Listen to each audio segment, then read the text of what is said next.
So next up, we have the panel for ghosts. Love this show.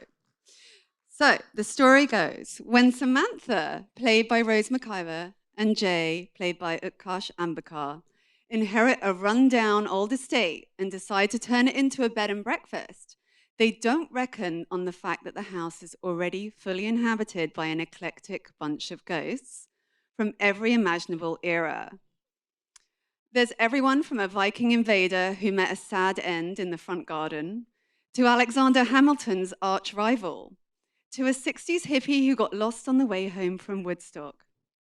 To talk about the show, I'd like to welcome to the stage executive producer and showrunner Joe Port. Here he comes. And the stars of the show, Rose McIver. Oops, I lost the shoe. I need that shoe. Utkarsh Ambakar. And Brandon Scott Jones. Come on up. Welcome, everybody. So before we get into the show, let's take a look at the clip. I'm Samantha, this is Jay. We're fixing the place up. This house is a disaster. He's not wrong. This place looks haunted. I mean, it is haunted, but you don't want people to think that. Ghosts are a real thing, and my wife talks to them now. There's a hippie and a Viking and a guy dressed like Hamilton. How do you know about Hamilton? Ghosts! What do you want? Leave him, kill yourself, become a ghost, and get with me. No. You all right? Don't get fresh with me, young lady. Straighten your back. You're hunched over like a washerwoman. Ugh. I'm really concerned by night terrors that I've been having. And dream. Like, Smash Oscar's skull! I pick up a rock and I smash Oscar's head. Does this dream remind you of something that's happened in your life? it's exactly the same as the day I killed best friend Oscar. Thor, come back! Thor was my childhood dog. Tell me about him, and feel free to not take so many long pauses. Yeah. Isaac, aren't you usually on your walk with Nigel right about now? Me and Nigel? He's not even American. He probably doesn't even know what a bald eagle looks like. What people should be talking about is this Isaac and Hetty situation. You're a woman with a comely nape, and this man wants to kiss it. My nape. Kiss it. Kiss my nape.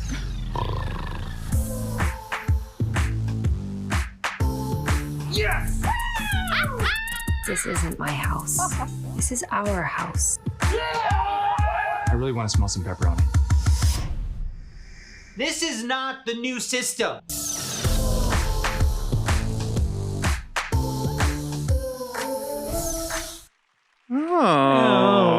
just I so heard funny. some giggles. Yeah. I could hear everyone on this panel laughing. I was laughing. This show is just so funny. I love it. So much to talk about, but Joe, I'll start with you. Tell us how you came to be involved with the show.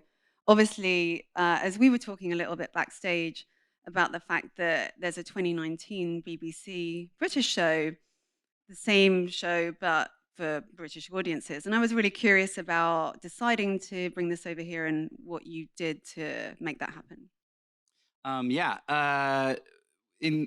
After about the first season of the British show of Ghosts, this was like back in, I think, 2020, CBS acquired the rights, and my writing partner, Joe Wiseman, and I had worked with CBS in the past. We'd written a supernatural comedy for them like 5 years earlier that they did not make.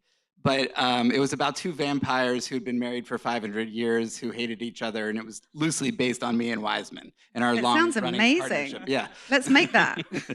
But so they got in touch with us after they acquired the rights, and we watched the British pilot, and we loved it. And then we watched the rest of the first series that was out at the time, and it just seemed super smart and funny and had heart, and it seemed like it had opportunity for a lot of heart because of like how life and death are so at the surface of a lot of the stories. And it also seemed very adaptable and transportable because theirs was about these ghosts from throughout British history, and we were able to do that with American archetypes. We saw quite a few examples of the historical references in the teaser just now, especially I love Brandon's storyline with being really angry that Hamilton's a thing. And his reaction when he finds out there's a musical about Hamilton. A musical. But it's not any good, That's what Isaac's hoping, at least. And also we see the example of how Samantha is the only one who can hear and see the ghosts. And then we see how Utkarsh, your character, ends up being possessed by one of the ghosts. There's so many brilliant ideas here and so much scope for humor. But I'd love to start with you, Rose. Tell me about kind of acting to empty space and then doing the same thing with all the ghosts in the room, because I can only imagine it kind of gets confusing and complicated.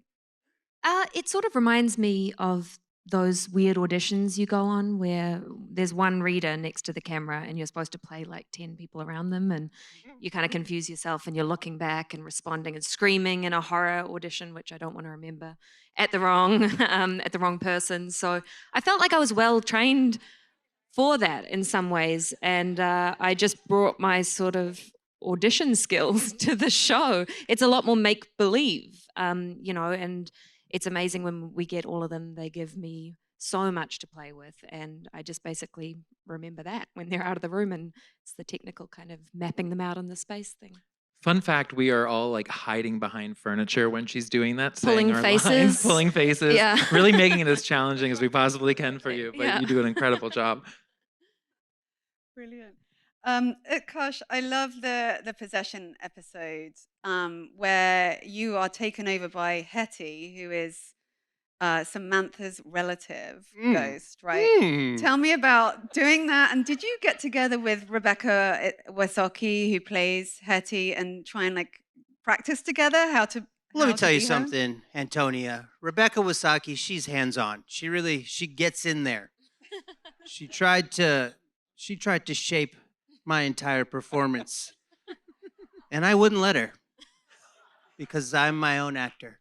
But it's a testament to her because she has created such an iconic, any impressionist will tell you you're only as good as your subject. And Rebecca created such an incredible character with Hetty, with the who and the zoo and everything. It's just,